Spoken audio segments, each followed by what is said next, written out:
Salut à tous, on se retrouve aujourd'hui pour parler de la dernière valise de PGY-TECH, la Roller Camera Backpack, une valise à roulettes 30 litres pour la photo et la vidéo, capable de se transformer en un sac à dos en un claquement de doigts. Du coup, est-ce que c'est la solution idéale pour les photographes et vidéastes en déplacement avec beaucoup de matériel? C'est ce qu'on va voir tout de suite.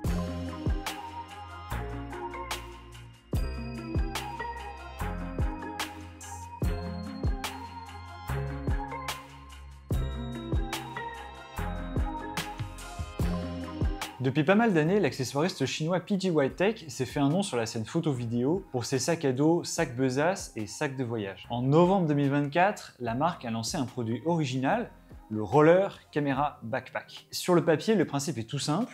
Vous avez une valise à roulettes avec plein de rangements pour loger vos boîtiers, vos objectifs et vos accessoires. Mais cette valise est aussi équipée de 2 bretelles qui sont cachées à l'arrière, comme on aura l'occasion de le voir. Et donc on peut l'utiliser comme un sac à dos très facilement. Et ça, dès que vous avez un sol avec des cailloux ou tout simplement un sol qui est très irrégulier, et ben ça c'est assez génial. L'ensemble est relativement compact. Elle mesure 54 cm de haut, 36 cm de large et 25 cm d'épaisseur, sans les roulettes amovibles qui ajoutent 3 cm de hauteur. Elle est donc acceptée comme bagage cabine par la plupart des compagnies aériennes. Et elle offre une capacité de 30 litres. En revanche, il faut savoir qu'elle fait 3,6 kg à vide, donc elle est plus lourde qu'un sac à dos classique ou même qu'une valise standard. D'extérieur, le Roller Camera Backpack, franchement, il est super bien fini. On a une toile renforcée, déperlante et qui accessoirement est facile à nettoyer. Et à l'arrière, on a une toile un peu plus classique. La plupart des fermetures éclairs sont imperméabilisées, mais de toute façon, on a la housse de pluie si jamais il se met vraiment à pleuvoir très très fort.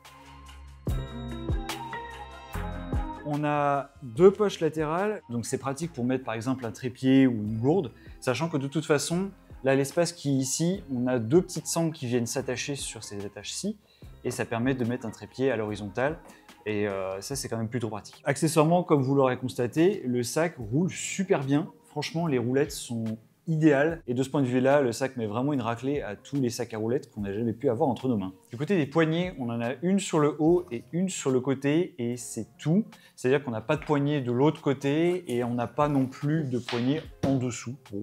C'est un petit peu dommage. D'un autre côté, la préhension du sac est quand même plutôt bonne. À l'avant du sac, on a une poche zippée qui est ici, qui n'est pas très profonde mais qui permet quand même de ranger quelques accessoires.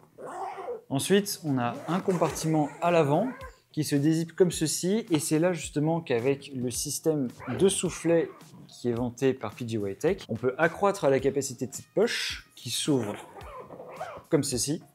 Et là, comme vous pouvez voir, on a vraiment un gros volume de stockage. Alors PGY-TECH dit que ça peut accueillir jusqu'à 10 supplémentaires. Vous remarquerez ici qu'on a une petite poche zippée qui est juste là, donc ça permet de ranger quelques accessoires par-ci par-là. Et on a testé et on a même réussi à ranger une gimbal à l'intérieur. Le seul problème avec ça, c'est que si vous mettez beaucoup d'accessoires lourds dans ce compartiment-là, eh bien le sac a tendance à basculer vers l'avant. Et maintenant on passe au compartiment principal qui lui s'ouvre très facilement. Et là, comme vous pouvez remarquer, l'avantage c'est qu'il y a 2 petites sécurités ici et là qui évitent que le grand panneau principal ne bascule trop vers l'avant, sachant que justement c'est ici qu'il y a le compartiment pour ordinateur. On a un grand compartiment ici qui permet vraiment de cloisonner l'espace, par exemple entre partie perso, partie pro. On a un deuxième séparateur ici pour ajuster l'espace, et donc ça permet de bien ranger ses objectifs en les protégeant. De base, on pourrait penser que ces séparateurs-là sont assez fins, mais en réalité, franchement, ils sont plutôt résistants, tout en étant suffisamment souples quand on veut les manipuler. Et donc, en termes de matériel, qu'est-ce qu'on a réussi à mettre à l'intérieur? Alors, on a un premier boîtier et un deuxième. La particularité, c'est que, étant donné qu'il est assez haut, là c'est un Z8, il rentre pile poil, vraiment, la hauteur passe parfaitement. En revanche, si vous mettez un boîtier monobloc comme un Z9 ou encore plus un réflexe, là, en termes de hauteur, franchement, ça risque de pas passer. On a également réussi à mettre plusieurs objectifs, des accessoires, encore un autre boîtier. Et là ici, vous remarquerez que en dépit de la présence du boîtier et de son optique, on a pu mettre aussi un 100-400. Donc clairement, l'espace est largement suffisant pour que vous puissiez mettre un boîtier avec un long téléobjectif pour l'animalier. Ça passe sans problème.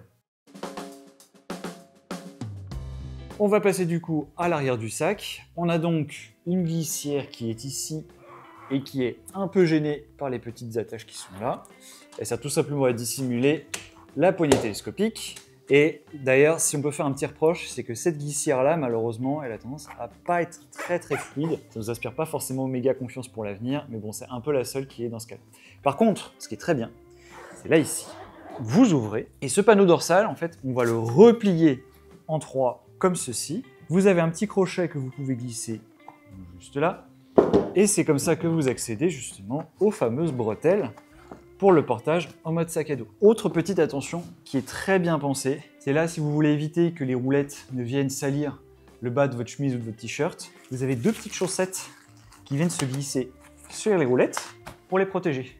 Et ça franchement c'est le genre de petit détail, c'est juste vraiment super appréciable. Sachant que de toute façon les roulettes s'enlèvent vraiment hyper facilement, il suffit de faire un petit coup de glissière et de tirer dessus, et voilà, vous pouvez les retirer. Cerise sur le gâteau, PGY-TECH a aussi pensé à inclure une housse pour accessoires, dans laquelle on peut ranger par exemple ses batteries. D'ailleurs, on a des petites glissières comme ceci qui permettent d'indiquer l'état de la batterie. On en a profité aussi pour mettre un lecteur de cartes et des câbles. Vous avez deux petits rangements également à l'intérieur pour les petits accessoires, plus une poche zippée, plus encore une poche zippée à l'avant. L'idée de ces pochettes, c'est que vous puissiez la ranger sur le côté. Pour la sécuriser, vous avez d'ailleurs une petite sangle qui fait penser à une cuff de Peak Design. Donc vous l'attachez comme ça et quand vous en avez besoin, vous pouvez la sortir rapidement, notamment pour les contrôles aux aéroports. C'est sympa, mais franchement, nous, on a préféré la mettre dans la poche à l'avant pour des raisons de praticité. Donc quand on est en mode valise, clairement on peut compter sur les 4 jeux de roulettes qui roulent vraiment très bien, ça on vous l'a dit tout à l'heure, et sur la tige télescopique qui se règle sur 3 hauteurs. Après la vraie question c'était beaucoup plus au niveau du confort lorsqu'on l'utilise en mode sac à dos. J'ai vraiment été surpris par le confort offert par le Roller Camera Backpack. Et clairement il y a 4 aspects qui font que le sac est vraiment beaucoup plus confortable qu'il en a l'air. D'une part, il y a le panneau qui se replie comme ça, qui est une sorte de coussin et qui protège vraiment les lombaires. Il y a les montants de la tige télescopique qui sont le plus écartés possible, ce qui fait que vous ne le sentez jamais au niveau du dos ni de la colonne vertébrale, et ça c'est vraiment top. Les bretelles sont très rembourrées, et vous avez aussi une petite sangle pectorale qui évite que les bretelles ne tirent trop sur vos trapèzes. Après, ça reste une valise plus qu'un sac à dos, et à la longue le portage n'est pas aussi confortable qu'avec un vrai sac. Par exemple, le panneau dorsal n'est pas aussi respirant ni aussi rembourré qu'avec un vrai sac à dos, mais pour autant, c'est vraiment beaucoup plus qu'une simple solution d'appoint. On sent que PGY-TECH a vraiment pensé son produit. En conclusion, le Roller Camera Backpack, c'est franchement une bonne surprise. En mode valise, il est vraiment pratique, permet de ranger beaucoup de matos photo-vidéo, il y a plein de poches et de rangements qui sont très bien pensés. Et en mode sac à dos, les bretelles sont bien rembourrées, le panneau dorsal qui se replie protège très bien les lombaires, et surtout, on sent pas du tout la tige télescopique. En fait, le mode sac à dos aurait pu être juste un petit truc en plus vite fait mal fait, mais en réalité, c'est vraiment bien pensé. Donc clairement, c'est une solution qui est très capacitaire, très polyvalente et bien pensée. On n'a pas grand-chose à lui reprocher, si ce n'est qu'il bascule vers l'avant quand la poche avant est très remplie et que certaines fermetures éclairs sont un peu fines. Mais hormis ces points-là, c'est vraiment un produit bien pensé et confortable. Enfin, un mot sur le prix. Il est proposé à 339 €, donc il est plus cher qu'un sac photo ou qu'une valise, mais globalement, il offre un très bon rapport qualité-prix. Clairement, si vous importez souvent beaucoup de matériel photo vidéo et que vous voulez éviter de toujours l'avoir sur votre dos, c'est vraiment une excellente solution. Voilà, c'est la fin de cette vidéo. Si vous voulez en savoir plus sur le PGY-TECH Roller Camera Backpack, vous pouvez retrouver notre test complet sur phototrend.fr. Et bien sûr, n'hésitez surtout pas à vous abonner, à liker, à partager et à commenter cette vidéo. Et rendez-vous très vite pour de prochains tests et astuces photo.